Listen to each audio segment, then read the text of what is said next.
You just realized your business needed to hire someone yesterday. How can you find amazing candidates fast? Easy. Just use Indeed. Stop struggling to get your job post seen on other job sites. With Indeed sponsored jobs, your post jumps to the top of the page for your relevant candidates, so you can reach the people you want faster. According to Indeed data, sponsored jobs posted directly on Indeed have 45% more applications than non-sponsored jobs. Don't wait any longer. Speed up your hiring right now with Indeed. And listeners of this show will get a $75 sponsored job credit to get your jobs more visibility at Indeed.com/PODKATZ13. Just go to Indeed.com/PODKATZ13 right now and support our show by saying you heard about Indeed on this podcast. Terms and conditions apply. Hiring? Indeed is all you need.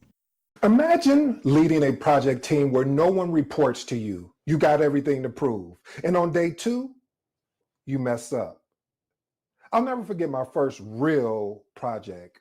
I had the title, the responsibility, and a stomach full of butterflies doing the Olympic gymnastics.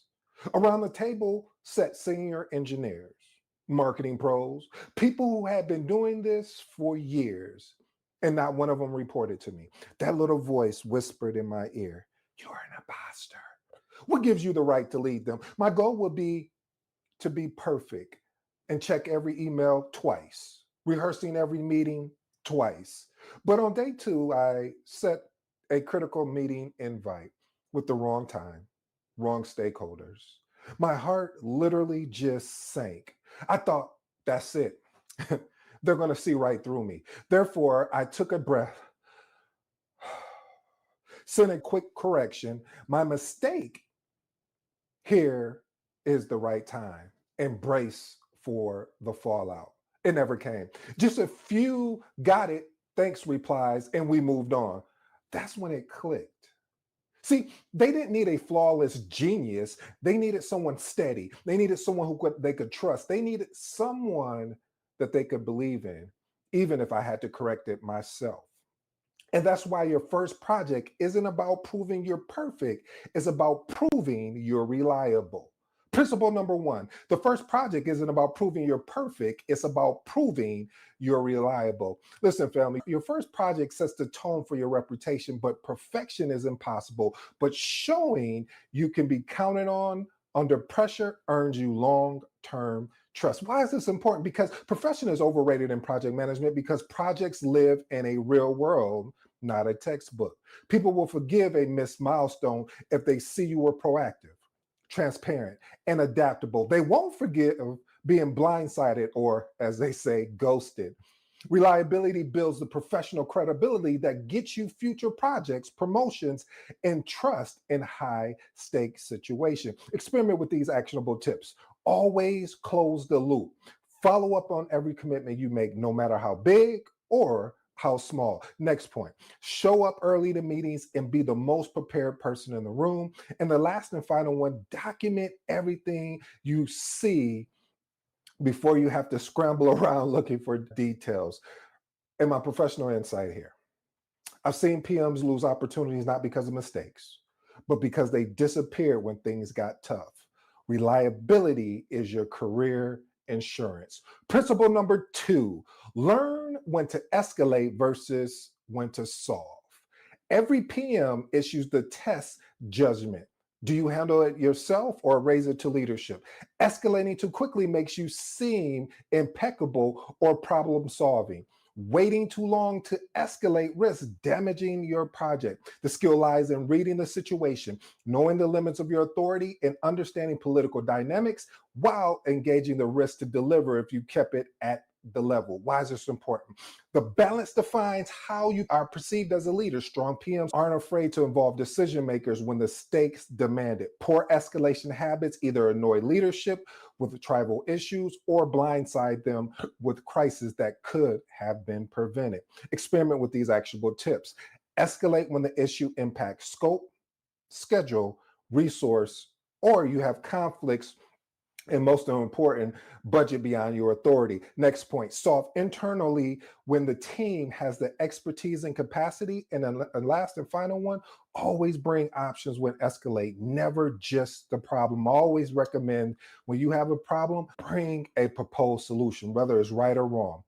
Here's my professional insight. Escalation is not trying to get someone in trouble. It is a controlled handoff when the decisions is above your pay grade or authority. Principle number 3, learn to translate your team's needs and expectations. Again, learn when to translate your team's needs and expectations. You are the bridge between your delivery team and leadership. Your team speaks in tasks, blockers, and technical details. Executives speak in ROI, risk, and business impact. If you can't translate between the two worlds, misunderstanding multiplies. Teams will feel pressure to deliver impossible incomes, and leadership will feel you aren't aligned with their priorities.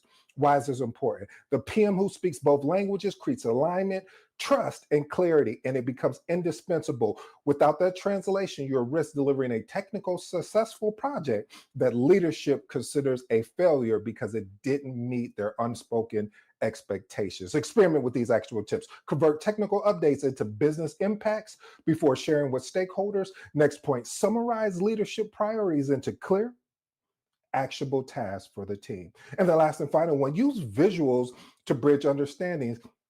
Gantt charts for executives. Here's my professional insight. The PM who can speak both languages becomes the bridge everyone depends on, and that is job security.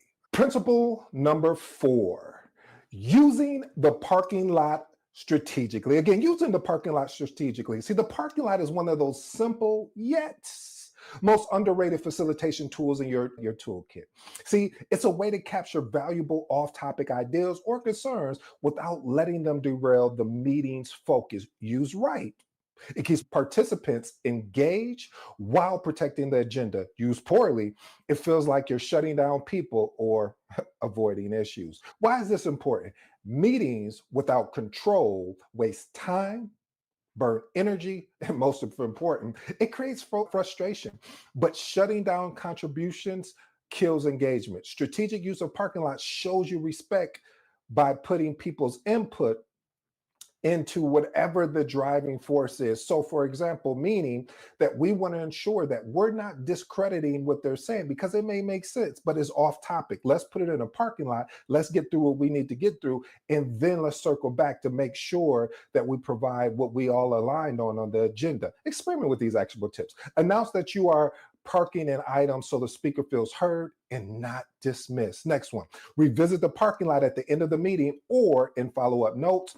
Last and final one, use it to separate valuable but non-urgent topics from the current priorities. Here's my professional insight. A parking lot is a leadership tool, not a mute button for the stakeholders.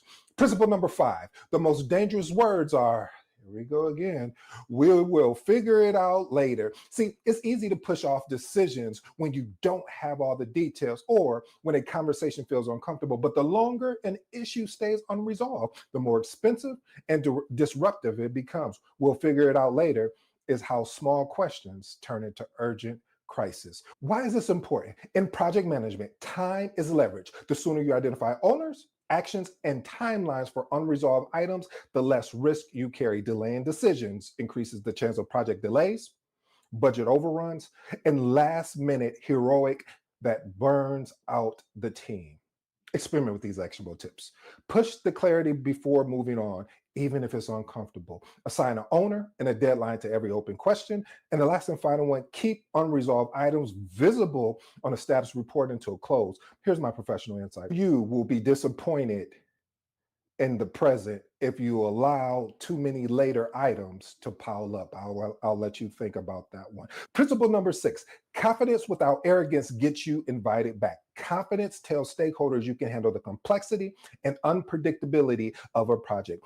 Arrogance tells them you think you're the smartest person in the room. The difference is subtle but critical. Confident PMs invite collaboration.